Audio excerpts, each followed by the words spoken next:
Bab 4. KMALUN istriku membusuk. 4. Aku memutuskan masuk kembali ke rumah. Mengurungkan niat untuk bertanya pada Kak Bedah tentang Ustadz Maulana. Aku akan mencari tahu sendiri saja nanti. Kata-kata Kak Bedah benar-benar mengganggu pikiranku. Aku menghentikan langkahku di depan pintu kamar, menatap Ratmi yang saat ini terlihat agak tenang meskipun kadang terlihat bergerak gelisah. Bagaimana tidak gelisah? Belatung-belatung itu tidak hentinya keluar dari area intim Ratmi. Dan percuma juga berulang kali aku membersihkannya. Belatung itu akan kembali bahkan 2 kali lipat banyaknya. Sejak kejadian dia mencekik Nanda, aku terus mengikat Ratmi di atas tempat tidur. Dek! Tiba-tiba ponselku bergetar di atas nakas dekat kasur. Mas. Ratmi mulai lagi. Aku segera meraih ponselku yang masih bergetar dan keluar dari kamar. Bos!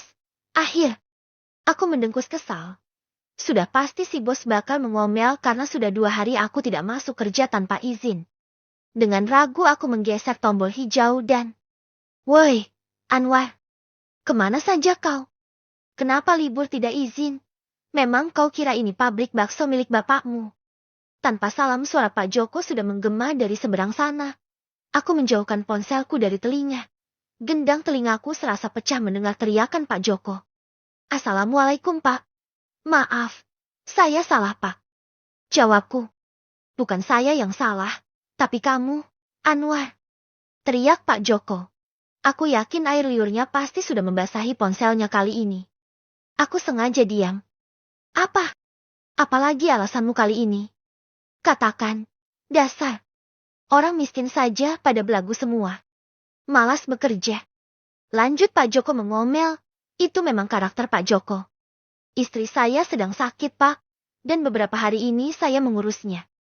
Jawabku sambil menjauhkan kembali ponselku. Takut tiba-tiba Pak Joko berteriak kembali. Sakit? Istrimu sudah pulang. Sakit apa? Nada bicara Pak Joko mulai turun beberapa oktav. Aku pun menceritakan sakit Ratmi, yang pasti tidak yang sebenarnya. Aku hanya mengatakan jika Ratmi mudah sekali diganggu dengan makhluk astral dan kerasukan. Dan dalam kesempatan ini, aku bertanya pada Pak Joko apakah dia mengenal Ustadz Maulana atau tidak. Karena kami masih tinggal satu kampung. Sakit mas. Mas. Erang Ratmi dari dalam kamar. Aku hanya menatapnya iba ketika baru saja masuk kamar. Ratmi menarik kaki ke atas dan ke bawah, membuat sprei yang baru saja aku ganti kini sudah berantakan. Belatung sudah kembali menghiasi sprei berwarna merah muda itu. Aku lihat Ratmi menatap iba padaku. Terkadang dia merapatkan kedua kakinya lalu mengerang dengan merenggangkan selakangannya. Di saat terbuka seperti itu, maka belatung banyak yang melompat-lompat dan bau busuk menguar membuatku mau muntah. Aku segera menyemprotkan spray sebanyak mungkin di dalam kamar. Mas, sakit. Rintih Ratmi. Iya, Mas tahu sakit. Tapi jawab dulu pertanyaan, Mas. Kau sakit apa? Biar Mas tahu bagaimana cara mengobatinya. Mas bingung, Ratmi. Jawabku tanpa menoleh ke arahnya. Aku segera mengenakan baju dan menyambar dompet dan kunci motor di atas meja rias. Mas. Lagi dan lagi kalimat Ratmi tercekat di tenggorokan dengan ekspresi yang ingin melawan sesuatu. Sudahlah, Rat. Percuma aku bertanya ribuan kali padamu. Kau terus saja bungkam. Aku mau jemput Nanda dulu. Sangkalku, dan segera meninggalkan Ratmi sendirian di dalam rumah besar ini. Rumah hasil kerja Ratmi dari kota. Aku segera memacu kecepatan motorku menuju ke sekolah Nanda, lalu menuju rumah Ustadz Maulana petunjuk dari Pak Joko.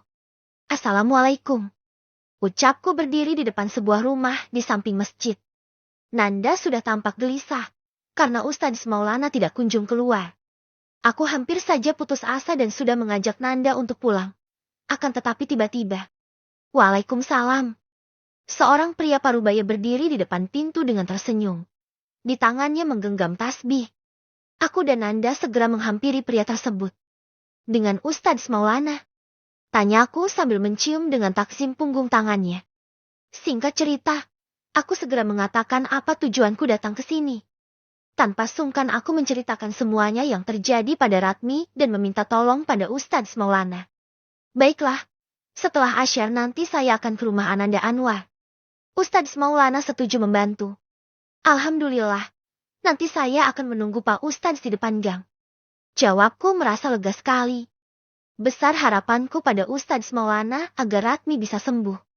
Aku pun pamit sekalian singgah ke pabrik bakso Pak Joko. Menjelaskan secara langsung kendala kenapa aku tidak masuk kerja beberapa hari belakangan dan ke depannya. Untung saja Pak Joko moodnya sedang baik. Beliau memberikan izin tanpa syarat. Diam Ratmi. Pintaku ketika sedang memandikannya. Pikirku agar sedikit mengurangi bau busuk dari tubuh Ratmi. Sakit, Mas. Justru Ratmi tidak bisa duduk dengan benar. Dia membaringkan tubuhnya di atas lantai kamar mandi. Saat aku menyiram bagian selangkangannya, Ratmi dengan cepat menekuk kedua kakinya merapatkannya. Ergi, jangan Mas. Sakit. Lirih Ratmi. Cairan putih pekat bercampur darah mengalir lamban mengotori kedua kaki Ratmi yang sudah aku bersihkan. Capek, tentu saja. Aku segera menyelesaikan dan mengganti pakaian Ratmi. Karena aku melihat jam sudah hampir asyar. Nanda menatap sendu ke arah Ratmi yang terus mengerang kesakitan. Kapan ibu sembuh? Pak? Tanyanya terdengar pilu. Mungkin Nanda sangat merindukan pelukan Ratmi. Bercanda atau bermain bersama setelah sekian lama ditinggal ke kota. Aku menghampirinya dan menghujaninya wajahnya dengan ciuman. Sebentar lagi. Ibu sebentar lagi akan sembuh. Nanda ingat Pak Ustadz tadi kan? Jawabku mencoba menghibur Nanda agar tidak begitu sedih. Nanda mengangguk. Nah, doakan agar ibu segera sembuh setelah diobati Bapak Ustadz tadi. Amin. Jawabnya masih menatap Ratmi yang mengulurkan tangannya ke arah Nanda. Menatap penuh kasih sayang dan kerinduan pada Nanda. Nanda mau dekat ibu? Tanyaku. Nanda takut. Dia menggeleng pelan. Aku membawa Nanda menjemput Pak Ustadz Maulana setelah asyar. Hampir setengah jam kami menunggu dan pada akhirnya yang ditunggu-tunggu datang. Kami segera menuju rumah. Akan tetapi betapa terkejutnya aku ketika rumah kini sudah ramai dengan beberapa ibu-ibu. Terutama Kak Beda sebagai ketua di sana. Aku menghela nafas kasar. Kesal. Namun, aku menyembunyikan agar Ustadz Maulana tidak melihat itu. Anwar. Kau dari mana saja? Dari tadi kami mendengar Ratmi terus berteriak. Ada apa? Kak Bedah langsung menghampiriku. Kedua matanya membola dengan sempurna ketika melihat aku bersama Ustadz Maulana. Tuh, benarkan ibu-ibu, si Ratmi itu seperti kena teluh atau santet. Si Anwar manggil Ustadz Maulana tuh. Seru Kak Bedah. Lalu suara riuh dan kasak kusuk bisik-bisik tetangga terdengar. Sumpah, itu sangat menjengkelkan sekali. Aku segera membawa Ustadz Maulana masuk, dan betapa terkejutnya aku. Kini Ratmi tidak lagi terbaring di atas kasur, melainkan dia merayap di dinding kamar, bahkan langit-langit kamar dengan keadaan kepala yang menggantung dengan tertawa keras, terkadang mengerang kesakitan. Aku segera menitipkan Nanda pada Kak Bedah di luar. Apa yang terjadi? Hei, Anwar! Teriak Kak Beda yang ingin merangsek ikut masuk ke dalam. Akan tetapi, aku segera mengunci pintu. Astagfirullahaladzim. Gumam Ustadz Maulana, mulutnya komat kami lalu beliau memutuskan tasbihnya. Ustadz Maulana melemparkan satu biji tasbih tersebut ke arah Ratmi. Siapa dia? Usir dia.